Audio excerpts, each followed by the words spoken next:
과학자가 인간에 대한 이야기를 할 때 누구를 소개하는 것이 가장 좋을까 이렇게 접근을 해봤고요. 제 생각에 과학이 인간에 대해서 말해준 것이라는 어떤 제목을 붙인다면 거기에 등장할 첫 번째 인물은 사실 첫 번째이자 마지막 인물일 수도 있을 정도의 그런 위상을 가진 인물은 바로 찰스 다윈입니다.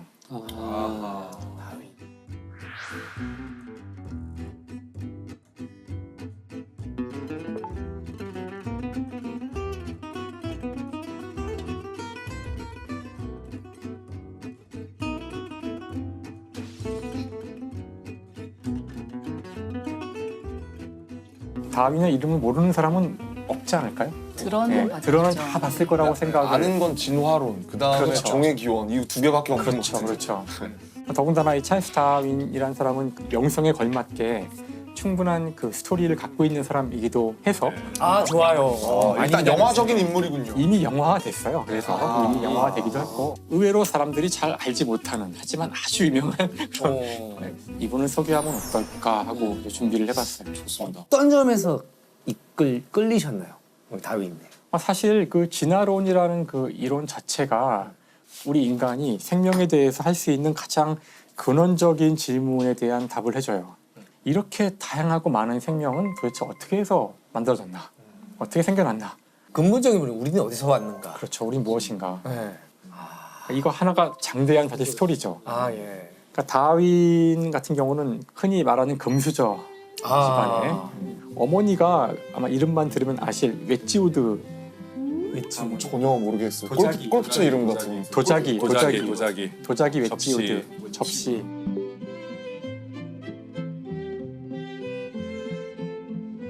그래서 금수저 집안에서 태어났기 때문에 사실 평생을 제대로 된 직업을 가진 적이 없었어요. 한량이었어요?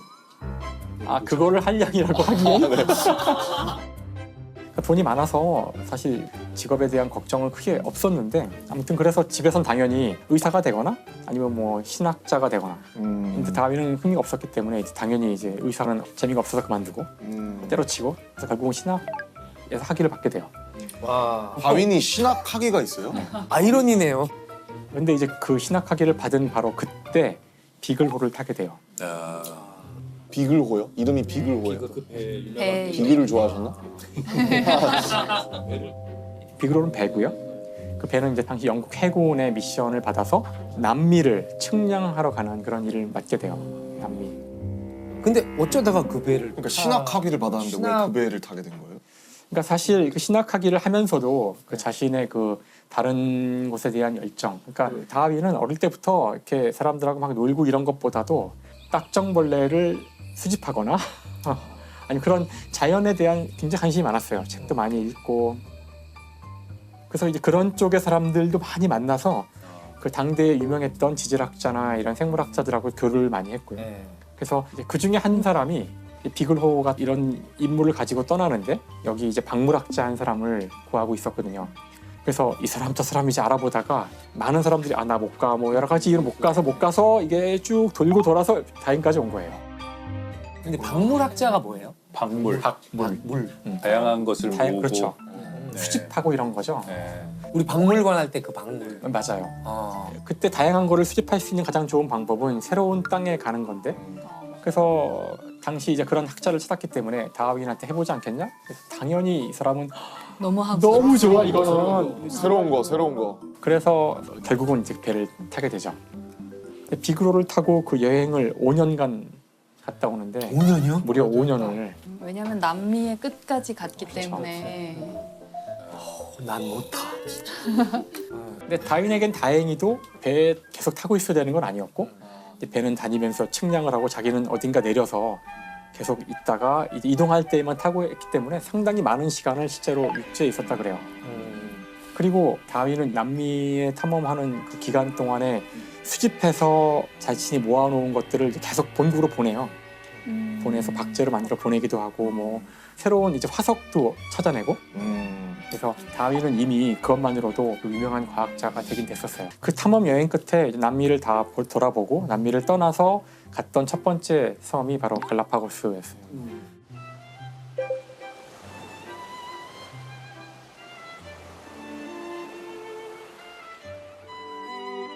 근데 갈라파고스에서도 이제 많은 관찰을 하게 되는데 이 지역이 특별한 것이 대륙과 동떨어진 섬이잖아요.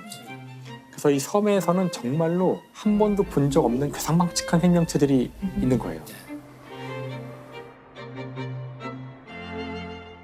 그러니까 그때 이제 새들을 핀치라는 새들을 네. 관찰을 하고 부리에 대한 많은 기록을 남겼는데 여기 섬이 한 개가 아니었거든요. 네. 몇 개의 섬이 있는데 제도라 그러잖아요. 네.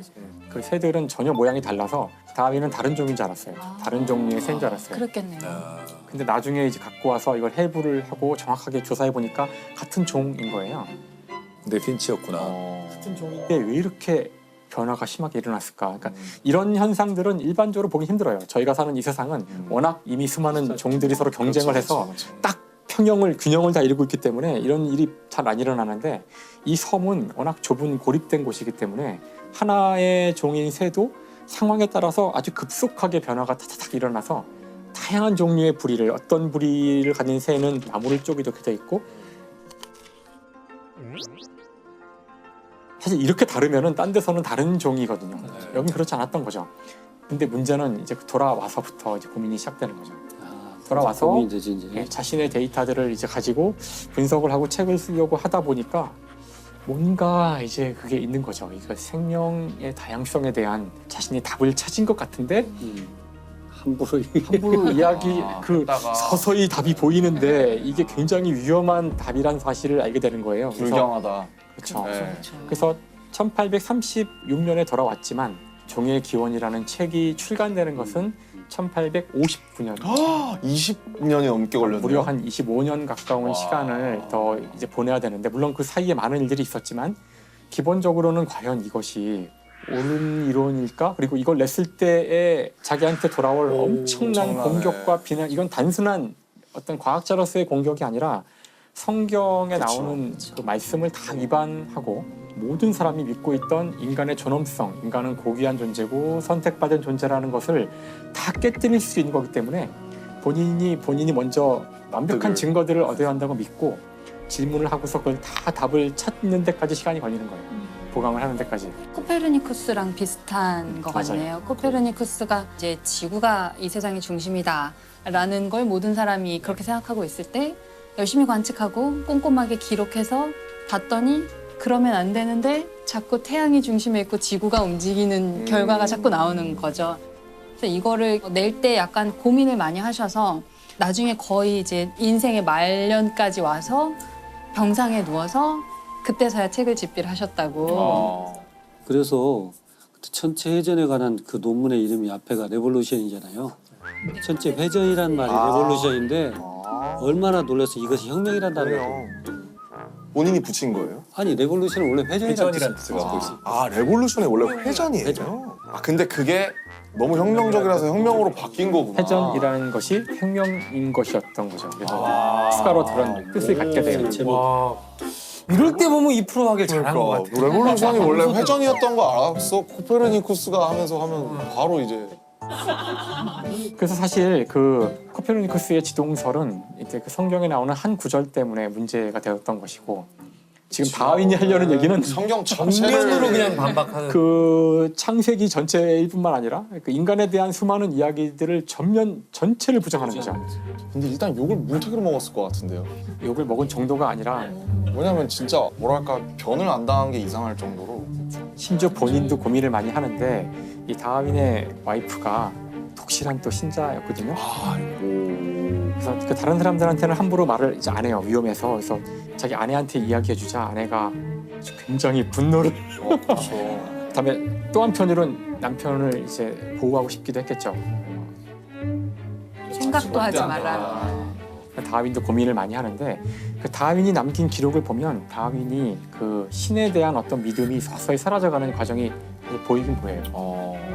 그러니까 자기도 고민을 많이 하거든요. 성경에서의 모순도 수없이 찾아내고 이건 말이 안 되지 않느냐. 이 세상에는 아담과 이브밖에 없었는데 이 둘은 아들을 둘 낳는데 딸도 없는데 어떻게 그 다음에 이야기가 이어지지? 이런 식으로 이제 성경 자체에서도 수많은 문제점들을 찾아내면서 좀 이상하다라고 이야기도 하고 다음에 본인이 연구를 진행해 가면서 이렇게 진화에 대한 증거가 많은데 성경이 맞을 수가 있겠느냐. 그래서 어느 시점엔 자기도 나는 더 이상 성경에 나오는 창조론을 믿을 수 없다 이런 글도 써요. 확신에 찬. 네. 그럼 진화론이라는 거는 심플하게 무엇을 말하는 책인 걸까요, 결국? 사실 진화론이라는 것은 우리 주위에 보는 생물들이 변화한다는 걸 의미해요. 첫 번째로. 생물들이 변화한다. 그러니까 그 전까지 사람들은 우리 주변에 있는 많은 이 생물들은 언제부터인지 모르지만 뭐 신이 창조했든 그냥 계속 이런 모습으로 있었을 거야라고 믿고 있었죠. 네. 하지만 이제 진화론은 그것이 아니라 생명은 끝없이 변화해가고 사실은 지금 존재하는 수많은 생명체들은 더 근본적인 생명체로부터 온 것이고 더 근본적인 것은 더 근본적인 것으로 더 계속 수렴해 올라갈 수가 있는데 이걸 끝까지 가져가면은 사실은 단 하나의 하나에서 생명으로부터 시작하여 진화를 거듭하여 지금 이렇게 우리가 보는 다양한 생명체가 만들어졌고 이 과정에서 누군가 디자인을 하거나 누군가 명령을 할 필요가 없이 아, 자연적으로 이것이 일어났다는 거예요.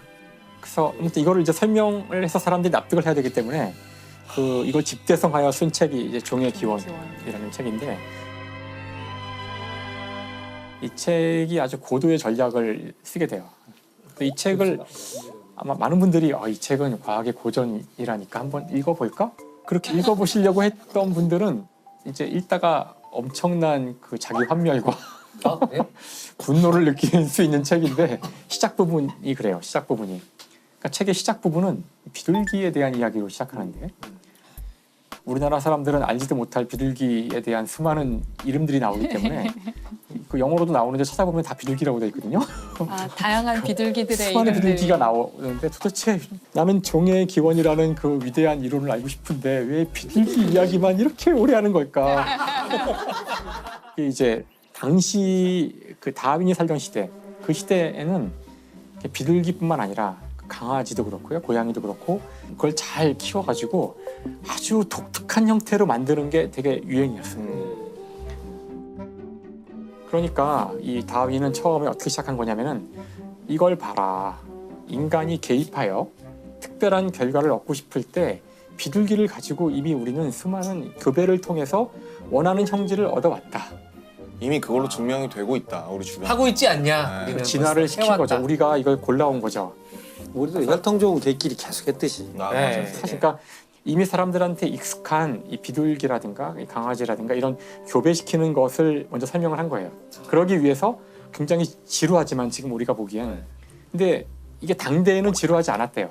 아, 그럴 수도 비둘기, 있겠네. 얘네 집에서도 비둘기 키우고 저기 집에서도 네. 비둘기 키우니까 심지어 출판사에서는 이 원고를 받은 다음에 이게 입담하는 원고인데 이 책을 다 출판하기보다 요 일장 앞쪽만. 요 비둘기 요 일장만 따로 내면 이거 대박이다. 대박 칠 거다. 이거 우리 분리합시다. 네. 근데 이건 이제 다윈의 그 의도를 몰랐던 거고 아, 다윈은 이거는 사실 이걸 말하려고 쓴 건데 접근법이 굉장히 스무스하네요. 그래서 사실 이 책에서 저는 가장 좋아하는 부분이 중간에 이 비둘기 얘기가 끝난 다음에 진짜 본인이 하고 싶은 이야기로 가는 전환부가 있는데요. 거기에 아주 제가 보기엔 위대한 접속사가 나와요. 위대한 접속사. 하물며. 하물며라는 하물며라는 접속사가 나오는데 이 앞에 문장이 뭐냐 하면은 이처럼 우리 인간은 비둘기와 다른 동물들을 우리가 원하는 쪽으로 교배를 통해서 개량해 왔다는 거예요. 개량해 왔다.